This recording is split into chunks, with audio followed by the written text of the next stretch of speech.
بسم اللہ الرحمن الرحیم۔ اللہ کے نام سے شروع جو بڑا مہربان اور نہایت رحم کرنے والا ہے۔ پیارے دوستو، یہ ایک حقیقت ہے کہ قیامت سے پہلے ایک ایسی طاقتور قوم اس دنیا پر نمودار ہوگی جن سے لڑنے کی طاقت کسی کے پاس نہ ہوگی۔ اس زمین پر موجود سارا پانی پی جائیں گے اور ہر قسم کی کھیتی اور اناج کھا جائیں گے، اور جو کچھ بھی ان کے راستے میں آئے گا سب نیست و نابود اور تباہ و برباد کر دیں گے۔ دوستو، اس خونخوار قوم کے بارے میں ہم بچپن سے سنتے آ رہے ہیں، یعنی یاجوج ماجوج۔ دوستو، آج کی اس ویڈیو میں آپ جانیں گے کہ وہ شخص کون تھا جس نے اتنی طاقتور قوم کو قید کیا۔ اللہ تعالیٰ نے ان کا ذکر قرآن مجید کی سورۃ الکہف اور سورۃ الانبیاء میں بھی فرمایا ہے۔ دوستو، آج کی اس ویڈیو میں ہم آپ کو یاجوج ماجوج کے بارے میں بہت سارے دلچسپ اور حیران کن حقائق بتائیں گے۔ یاجوج ماجوج کون ہیں، یہ کیسے دکھتے ہیں، کہاں رہتے ہیں اور اس دنیا پر کب نمودار ہوں گے، اور بہت کچھ۔ دوستو، دنیا میں کل 4 بادشاہ ایسے گزرے ہیں جنہوں نے اپنے وقت میں پوری دنیا پر حکومت کی، یعنی پوری دنیا پر ان کی حکومت تھی، جن میں سے 2 مسلمان تھے اور 2 کافر تھے۔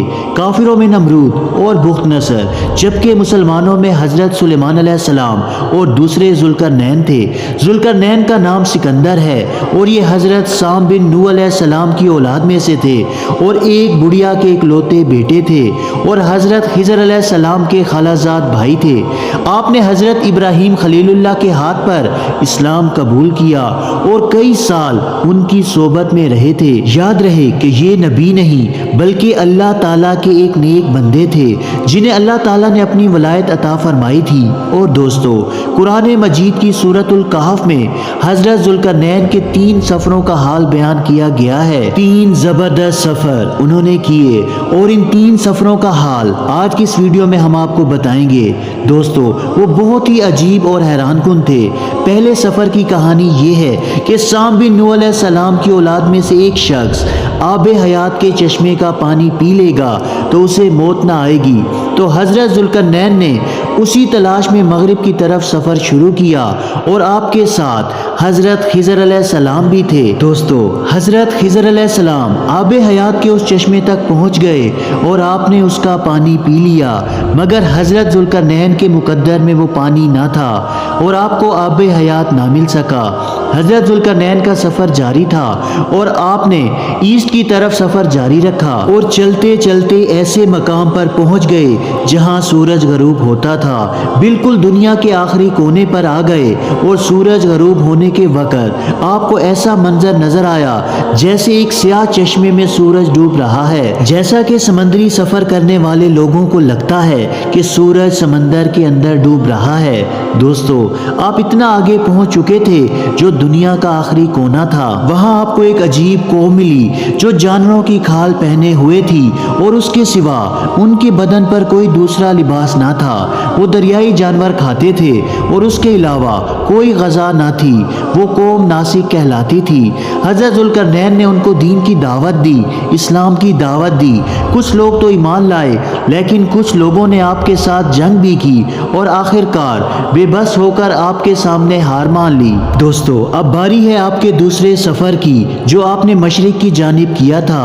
دوستو، آپ چلتے چلتے ایک ایسے مقام پر پہنچ گئے جہاں سے سورج طلوع ہوتا ہے اور آپ سورج طلوع ہونے کی جگہ پر جا پہنچے۔ وہاں آپ نے دیکھا کہ ایک ایسی قوم آباد ہے جن کے پاس کوئی عمارت، کوئی مکانات نہیں۔ ان لوگوں کا حال یہ تھا کہ جب سورج طلوع ہو جاتا تو یہ غاروں میں چلے جاتے اور جب سورج ڈھل جاتا تو غاروں سے نکل کر اپنی روزی کی تلاش کیا کرتے تھے۔ یہ لوگ منسک کہلاتے ہیں۔ حضرت ذوالقرنین نے ان لوگوں کے مقابلے میں اسلام کی دعوت پیش کی۔ اس طرح کچھ لوگ آپ پر ایمان لائے اور کچھ اڑے رہے اور کچھ نے آپ کے ساتھ جنگ کی، لیکن آپ نے ان لوگوں پر قابو پا لیا اور اس کے بعد آپ کا تیسرا سفر شروع ہوا جو کہ نارتھ کی جانب تھا اور چلتے چلتے اس مقام تک پہنچ گئے جس کا نام تھا سدین، یعنی 2 پہاڑوں کے درمیان کی جگہ۔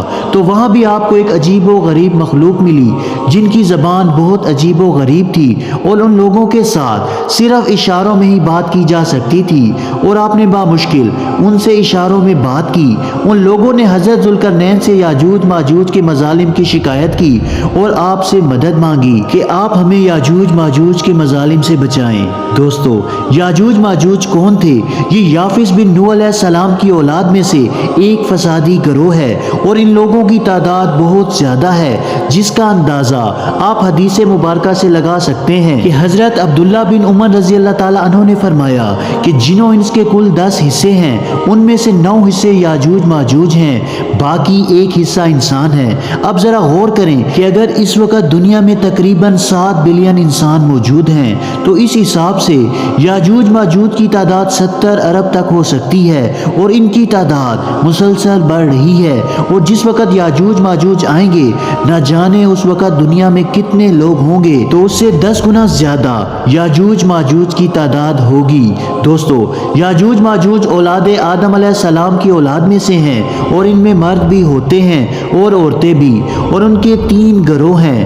دوستو، جب بھی اس گروہ میں سے کوئی شخص مرتا ہے تو تقریباً 1000 یا اس سے زائد اولاد چھوڑ کر مرتا ہے، اور یہ لوگ بہت خونی اور وحشی اور جنگلی ہوتے ہیں، کیونکہ جانوروں کی طرح رہتے ہیں، اور جو بہار کے موسم میں باہر اپنے گھروں سے نکلتے ہیں اور تمام کھیتیاں اور سبزیاں کھا جاتے ہیں اور خشک چیزوں کو لاد کر اپنے ساتھ لے جاتے ہیں۔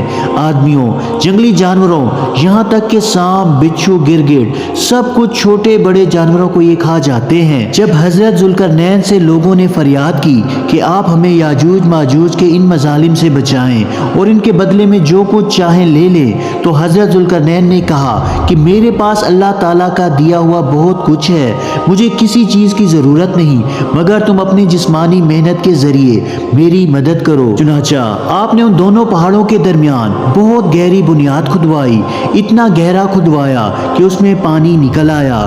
پھر آپ نے اس میں پگھلائے ہوئے تانبے اور لوہے کے تخت اوپر نیچے لگا کر ان کے درمیان لکڑی اور کوئلہ بھروا دیا اور اس میں آگ لگوا دی، اور اس طرح یہ دیوار پہاڑ کی بلندی تک اونچی بھی کر دی اور اتنی مضبوط کہ اس میں پگھلا ہوا تانبا بھی موجود ہے، اور یہ مل کر بہت مضبوط دیوار بن گئی اور بالکل پہاڑ کی اونچائی تک بنا دی گئی۔ دوستو، جس طرح آج کے زمانے میں ہم کنکریٹ کی دیوار کو مضبوط دیوار کہتے ہیں، تو حضرت ذوالقرنین کی بنائی ہوئی وہ دیوار کنکریٹ کی دیوار کے مقابلے میں کئی گنا زیادہ مضبوط ہے۔ دیوار مکمل ہونے کے بعد کیا ہوا کہ یاجوج ماجوج دیوار کی ایک طرف اور یہ قوم دیوار کی دوسری طرف ہیں۔ دوستو، حدیث پاک میں ہے جس کا مفہوم ہے کہ یاجوج ماجوج روزانہ اس دیوار کو توڑنے کی کوشش کرتے ہیں، مگر دن بھر محنت کرنے کے بعد جب اس کو توڑنے کے قریب پہنچ جاتے ہیں تو ان میں سے ایک شخص کہتا ہے کہ چلو اب واپس چلو، کل اس کو توڑ دیں گے، لیکن اللہ تعالیٰ کی قدرت، دوسرے دن وہ دیوار اس سے زیادہ مضبوط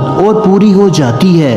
پھر جب وہ دوبارہ توڑنے کا وقت آتا ہے تو کوئی کہتا ہے کہ چلو پھر توڑیں گے، دوسرے دن پھر ایسا ہوتا ہے اور یہ ہوتا جا رہا ہے، مگر ایک دن آئے گا جب اللہ تعالیٰ کی رضا ہوگی کہ قیامت سے پہلے یہ باہر نکلیں گے، تو انہی میں سے کوئی شخص کہے گا کہ انشاءاللہ کل اس دیوار کو توڑیں گے، تو پھر جب وہ دوسرے دن آئیں گے تو وہ دیوار وہیں تک ہوگی، انشاءاللہ کی برکت ظاہر ہوگی اور پھر یہ دیوار ٹوٹ جائے گی، پھر ان کا خروج ہوگا۔ رسول اللہ صلی اللہ علیہ وآلہ وسلم کے فرمان کا مفہوم ہے کہ قیامت قائم نہ ہوگی کہ یہاں تک کہ یاجوج ماجوج نہ آ جائیں۔ اللہ تعالیٰ سے دعا ہے کہ اللہ تعالیٰ ہمیں قرب قیامت کے تمام فتنوں اور دنیاوی فتنوں سے محفوظ فرمائے اور ہمیں نیک اعمال کرنے کی توفیق عطا فرمائے۔ اسی طرح کی مزید معلوماتی اور اسلامی ویڈیو دیکھنے کے لیے ہمارے اس اسلامی چینل کو سبسکرائب ضرور کریں۔ جزاک اللہ۔